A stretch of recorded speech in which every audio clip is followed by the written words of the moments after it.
நண்பர்கள் அனைவருக்கும் வணக்கம். மெய்மை வளர்த்தலைக்கு அன்போடு வரவேற்கிறேன். தத்துவம் உண்மையை கண்டறியக்கூடிய ஒரு துறை. தத்துவம், கணிதம், அறிவியல் இதற்கெல்லாம் முன்னாடியே பேசப்படுகிற ஒரு பெரிய துறை தான். இன்னைக்கும் தத்துவம் பேசப்படுகிறது. இந்த தத்துவம் என்ன பேசுகிறது அப்படின்னா, கடவுள், உலகம், உயிர் இந்த மூன்றினுடைய தன்மை, இயல்பு என்ன அப்படிங்கிறத பற்றி பேசுகிறது. இப்போ கடவுள் அப்படின்னு நம்ம பேச தொடங்கினா, கடவுள் இருக்காரா இல்லையா, கடவுள் எங்கே இருக்கிறார், இந்த உலகத்தை கடவுள் தான் படைத்தாரா அப்படிங்கிற பல கேள்விகள் நமக்கு இருக்கும். நம்மளுடைய அன்றாட வாழ்வியலை கடவுள் தான் பார்த்துக்கிட்டே இருக்காரா, கணிச்சுக்கிட்டே இருக்காரா அப்படிங்கிற பல கேள்வி நமக்கு இருக்கும்.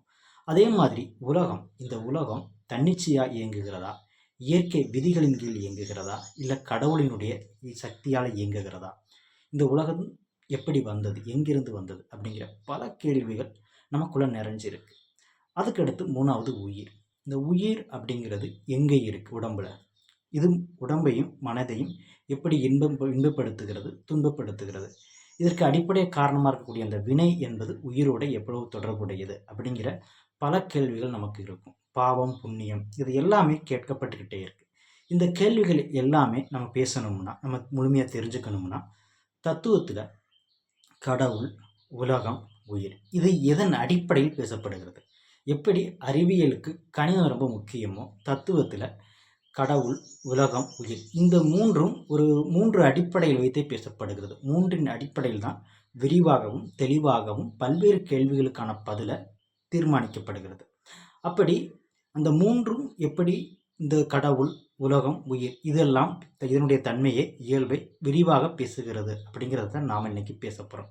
தத்துவம் மிக எளிமையான விளக்கத்தில் நாம் இன்னைக்கு பேச போகிறோம். தொடர்ந்து பேசலாம். தத்துவம் அப்படிங்கிறது உண்மையை கண்டறியக்கூடிய ஒரு கலை, ஒரு துறை. இந்த துறை கடவுள், உலகம், உயிர் இதை பற்றி பேசுகிறது. இதை எதன் அடிப்படையில் பேசுகிறது? ஏன்னா எல்லாவற்றுக்குமே ஒரு இயல்பு, ஒரு பண்பு இருந்தே ஆகும். அப்போ கடவுள் அப்படிங்கிறது என்ன, உலகம் அப்படிங்கிறது என்ன, உயிர் அப்படிங்கிறது என்ன, இந்த மூன்றும் எப்படி இங்கே வந்தது, இதெல்லாம் உண்மையாகவே இருக்கா இல்லையா அப்படிங்கிற பல கேள்வி நமக்கு இருக்கும். இந்த கேள்விகளை தத்துவம் ரொம்ப எளிமையாக, ரொம்ப விரிவாகவும் பேச தொடங்குகிறது. தத்துவம் 36 தத்துவங்களை பேசுகிறது. கடவுள், உலகம், உயிர் இதை மூன்றையும் 36 தத்துவங்களாக பேசுகிறது. இந்த 36 தத்துவங்கள் எதன் அடிப்படையில் பேசப்படுகிறது? இப்போ அறிவியல் எல்லாமே கணிதத்தை அடிப்படையாக வைத்து அதன் அடிப்படையில் ஒரு செயல்முறையை செஞ்சுக்கிட்டே இருக்கு. அப்போ தத்துவம் என்பது 36ன்னு நமக்கு தெரிகிறது. அந்த 36 எப்படி ஒரு அடிப்படையாக பேசப்படுகிறது? அந்த அடிப்படை என்ன? அந்த அடிப்படை தெரிஞ்சால் மட்டும்தான் நாம் தத்துவத்தை ரொம்ப எளிமையாக புரிஞ்சுக்கவே முடியும். ஏன்னா கடவுள், உலகம், உயிர் இது எல்லாமே ரொம்ப குழப்பத்தையும் அதே மாதிரி பல்வேறு கேள்விகளையும் நமக்கு கொடுக்கக்கூடிய ஒரு தலைப்புகள். இந்த தலைப்புகளை தத்துவம் எப்படி பேச தொடங்குகிறது, அதனுடைய அடிப்படை என்ன, அந்த அடிப்படையிலிருந்து எப்படி கடவுளை பற்றி பேசப்படுகிறது, உலகத்தை பற்றி பேசப்படுகிறது, உயிர்களை பற்றி பேசப்படுகிறது, இந்த உலகமும் உயிரும் உருவாகுவதற்கு இறையியல் எப்படி துணை நிற்கிறது அப்படிங்கிற பல விஷயங்களை நம்ம பேச முடியும். இந்த 36 தத்துவங்களை 3 வகையாக, அதாவது சிவ தத்துவம், வித்யா தத்துவம், ஆன்ம தத்துவம் அப்படின்னு 3 வகையாக பேசப்படுகிறது. முதல்ல கடவுள், அதாவது இறையியலை பற்றி பேசக்கூடிய தத்துவம். அது எதன் அடிப்படையில் பேசுகிறது? ஏன்னா எல்லாவற்றுக்குமே ஒரு அடிப்படையான தன்மையிலிருந்து இறையினா என்ன, அதனுடைய இயல்பு என்னது, அதனுடைய பண்புகள் என்னது, அது இந்த தன்மையில் இருக்குது, இறையினா இந்த தன்மையில் இருக்குது அப்படின்னு பேசணும். அப்போ எப்படி பேசுகிறது அப்படின்னா, இச்சை, ஞானம், கிரியை இதுதான் இறையியலினுடைய அடிப்படை. இந்த அடிப்படையில் இறையியல்னா என்ன, இறையியலை இறைனா என்ன, இறை சக்தி அப்படிங்கிறது என்ன அப்படிங்கிறத பேசுகிறது. அதாவது சொரூப இலக்கணம் என்பது இறை, தடத்த இலக்கணம் என்பது இறை சக்தி. இந்த ரெண்டும் எப்படி 5 தத்துவங்களாக பேசப்படுகிறது. அதாவது சிவத்தத்துவம் 5, இதுதான் இறையியலை பற்றி தடத்த இலக்கணம், இறையினுடைய தன் இறை சக்தியை பற்றி தெரிஞ்சுக்கிறது. அப்போ இந்த இச்சை, ஞானம், கிரியை இது எப்படி ஒரு அடிப்படையை உருவாக்குகிறது, ஒரு இறையியலை எப்படி இறையியலாக பேசப்படுகிறது அப்படிங்கிறத நாம் தத்துவத்தில் அடுத்தடுத்து விரிவாக பேச போகிறோம். ரெண்டாவது வித்யா தத்துவம், அதாவது உலகம், உயிர். நாம் பார்க்கக்கூடிய எல்லா பொருட்களுமே உயிர் இல்லாத பொருட்கள், உயிருள்ள பொருட்கள் இது எல்லாமே உருவாகுவதற்கு அது இயங்குவதற்கும் அதுக்குன்னு ஒரு கட்டமைப்பும் விதியும் உருவாகுவதற்கு காரணமாக இருக்கிறது இந்த வித்யா தத்துவம் தான். அதாவது காலம், நியதி, கலை, வித்தை, அராகம், இந்த 5ம் சேர்ந்தது புருடன். அதாவது ஒரே கட்டமைப்பு. இந்த 5ம் மாயை அப்படிங்கிற ஒரு நிலையிலிருந்து விரிவாயிருக்கு. இதுதான் இந்த 7ம் தான் ஒரு கட்டமைப்பையும் விதிமுறைகளையும் உருவாக்குகிறது. ஒரு பொருளுக்கான இருப்பையும் இயக்கத்தையும் தீர்மானிச்சுக்கிட்டே இருக்கு. இது ரொம்ப ரொம்ப முக்கியம். இப்போ இந்த வித்யா தத்துவம் அப்படிங்கிறது எதன் அடிப்படையில் பேசப்படுகிறது? நமக்கு ஒரு கட்டமைப்பு இருக்குன்னு தெரியும், ஒரு விதிமுறைகள் இருக்குன்னு தெரியும். அந்த விதிமுறைகளின்படி அந்த பொருளுக்கு, அந்த உயிருக்கு ஒரு இருப்பை, ஒரு இயக்கத்தை இயங்கிக்கிட்டே இருக்கு. ஒரு இருப்பு, அதில் உள்ள மாற்றமும் வளர்ச்சியும் அடைஞ்சுக்கிட்டே இருக்குங்கிறது நம்மளால் இன்னைக்கு நவீன முறையில் பார்க்க முடிகிறது. ஆனால் அந்த இது எப்படி நடந்துக்கிட்டு இருக்கு அப்படின்னா, அந்த தான் தத்துவம் பேசுகிறது. கிரியை, ஞானம், இச்சை, இதுதான் ஒரு பொருளுக்கான அந்த அடிப்படை கட்டமைப்பை தீர்மானிக்கிறது. இதைத்தான் நம்ம தத்துவத்தில் அடுத்தடுத்து பேசிக்கிட்டே இருக்கோம், பேச தொடங்க போகிறோம். 2வது ஆன்ம தத்துவம். ஏன்னா ஆன்ம தத்துவம் ரொம்ப ரொம்ப முக்கியமான ஒன்று. ஏன்னா இதில் தான் ஒரு பொருளினுடைய வளர்ச்சியும் மாற்றமும் தீர்மானிக்கப்படுகிறது. இந்த வளர்ச்சியும் மாற்றத்தையும் செய்கிறது தான் ஆன்ம தத்துவம்.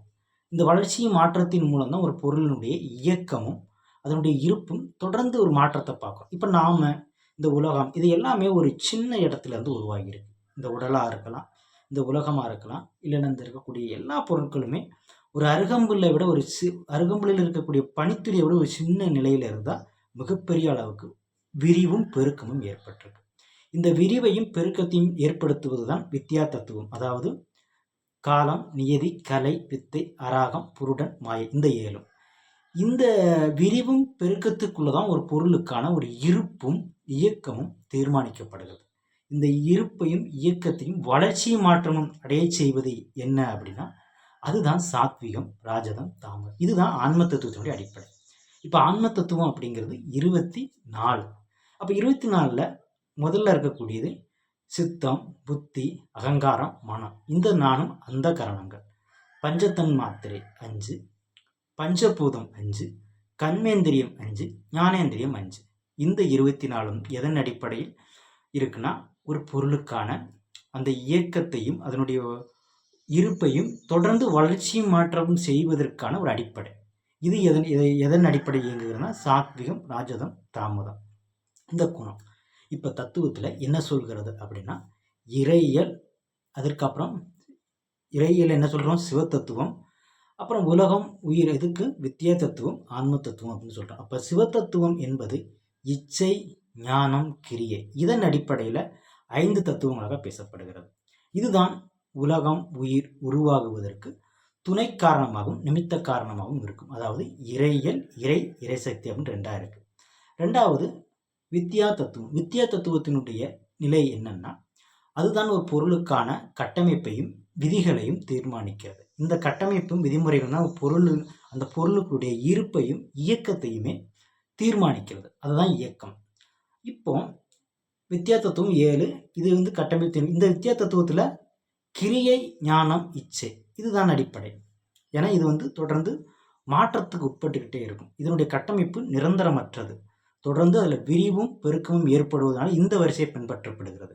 இச்சை, ஞானம், கிரியை என்பது இறையியல் பற்றி பேசுவதும், கிரியை, ஞானம், இச்சை என்பது அதாவது அடிப்படை கட்டமைப்பு உலக நிலையை பற்றி பேசக்கூடியதும் இருக்கு. 3வது ஆன்ம தத்துவத்தில் இருக்கக்கூடிய சாத்விகம், ராஜதம், தாமதம். இது அந்த கட்டமைப்பை சார்ந்து தான் அதனுடைய வளர்ச்சியும் மாற்றமும் நடைபெறும். அந்த காரணங்களாக இருக்கலாம், இல்லைன்னா அதில் இருக்கக்கூடிய பூதங்களாக இருக்கலாம், இல்லைன்னா கண்மேந்திரியம், ஞானேந்திரியம், இதெல்லாம் தன்னிச்சையாக இயங்க முடியுமா அப்படின்னா இயங்க முடியாது. அது வித்யா தத்துவத்தோட, அதனால தான் சித்தம் என்கிறது அதிசூக்கும சரீரமாக இருக்குது. அதாவது வித்யா தத்துவத்தோட சேர்த்து 8ஆக பேசப்படுகிறது. இப்போ இந்த 8 தத்துவங்களும் இந்த 7 தத்துவமும் இந்த 24 தத்துவமும் சேர்ந்தது தான் ஒரு பொருளுக்கும் இல்லை ஒரு உயிருக்கும் ஒரு அடிப்படையான நிலையை ஏற்படுத்திக்கிட்டே இருக்குது. அப்போ தத்துவம் அப்படிங்கிறது 3 விஷயங்களை பேசப்படுகிறது. ஒன்று இச்சை, ஞானம், கிரியை, இது இறையியல் பற்றியும். 2வது கிரியை, ஞானம், இச்சை, இது வித்யா தத்துவத்தை பற்றியும். 3வது ஆன்ம தத்துவம், சாத்விகம், ராஜதம், தாமதம், இது 3வது தத்துவம். இந்த 3ம் தான் பொருள்கள், உயிர்கள், உருவாகுவதற்கும் இயங்குவதற்கும் அதில் வளர்ச்சி மாற்றம் ஏற்படுவதற்கும் ஒரு காரணமாக இருக்குது என்பதை தத்துவம் பேசுகிறது. இதைத்தான் நாம் தொடர்ந்து மெய்மை வளர்க்கலையில் விரிவாக பேச இருக்கிறோம். தொடர்ந்து பேசுவோம். என்றும் உங்கள் பேராதரவோடு என் பயணம் தொடரும். நன்றி, வணக்கம்.